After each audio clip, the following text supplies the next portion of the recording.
Well, I find I've made this last recording in response to being cheated by, well, I won't go into the details, that might not be quite fair, but being cheated of the credit for something that was rather important between me and my daughter. And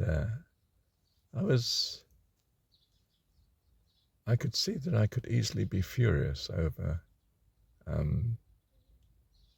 such and let it wreck the morning or an hour or so, or how long, instead of saying, another lesson from my Heavenly Dad. What is the ideal response to this? Well, first of all, of course, I trust Him utterly for it. Right. Now, I can do that, practically speaking, by simply saying, don't understand this, God, but I do thank you for it, because I trust you. Every time it occurs to me, therefore, when I would be, preoccupied with it, I say, hang on, drop this, Marshall. Thank you, Heavenly Dad, for allowing this. And I remind myself that you're teaching me. And what are you teaching me? That's far more important than the problem.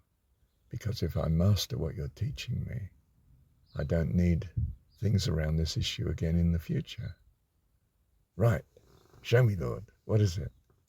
And now, yes, I am thinking about, quotes, the problem, perhaps, unless I've had to dismiss it because I'm busy doing something else.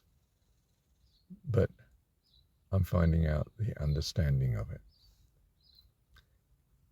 Thank you, Heavenly Dad. What was the understanding of it in this case? Well, I've got a catch-all, which is, even if I can't understand it, it's another wonderful opportunity of trusting as opposed to knowing. And when you're in the habit of trusting, well, everything becomes minimalized as regards being an issue. In fact, if anything, it's automatically fueling an increase in faith. But if there's a specific lesson here, in this particular case, what might it be? Well, it's another general one, I think. How important it is that people appreciate the blessings that come to them. And in particular, feel a gratitude to those that they think the blessing has come through. Well, of course, we owe all blessings to God, but at the same time, this person is willingly participating in the loveliness of God to help you and bless you. So, to not give them the glory, in a sense, for that is such a shame, isn't it?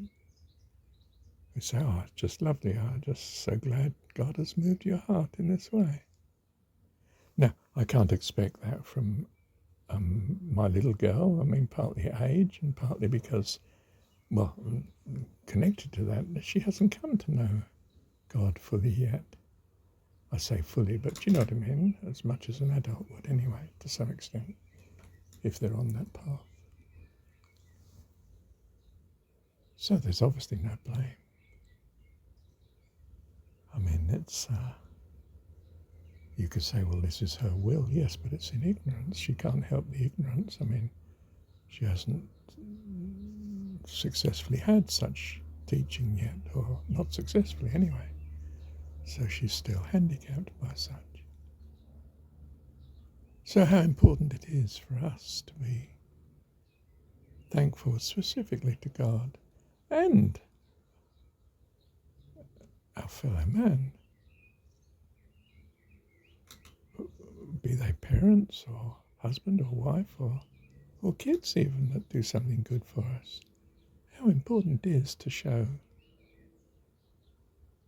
our thankfulness for what we value as their kindness to us. And you don't want to miss this, do you? Because you'll be missing such an opportunity to bless others.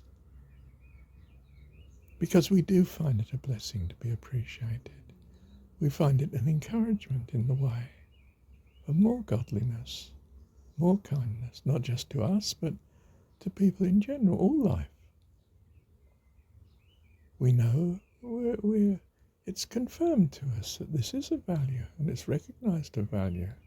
You're not the only person who thought it would be of value.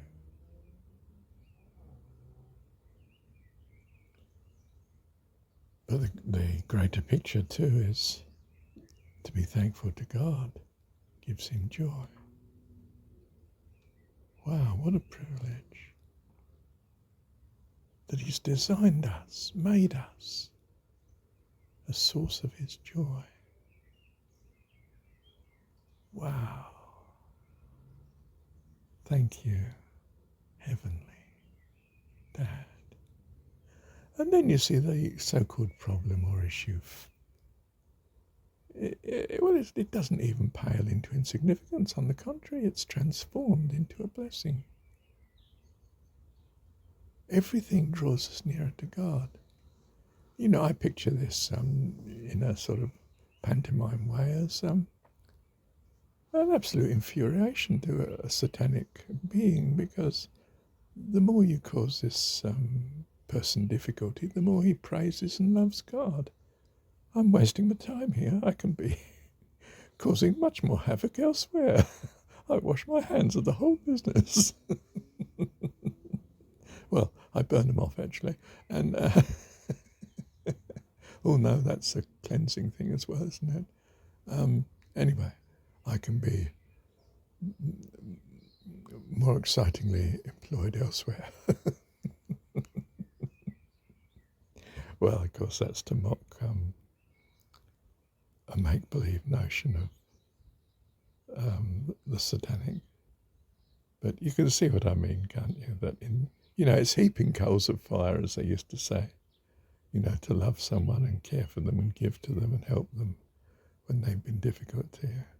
I personally think it's pearls before swine, but I don't particularly indulge in it, or I try not to anyway. I don't think you should be sacrificial to those that don't appreciate it.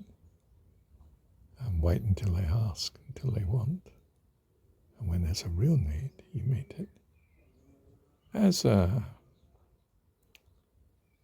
good Samaritan, as a neighbour that helps when you're in dire distress. Not trivial things. You're not there to meet the trivial everyday needs of everyone. God does. Every breath you breathe is because of God's holding it to be for you. I mean, in the extreme, with an all-powerful, all-loving God.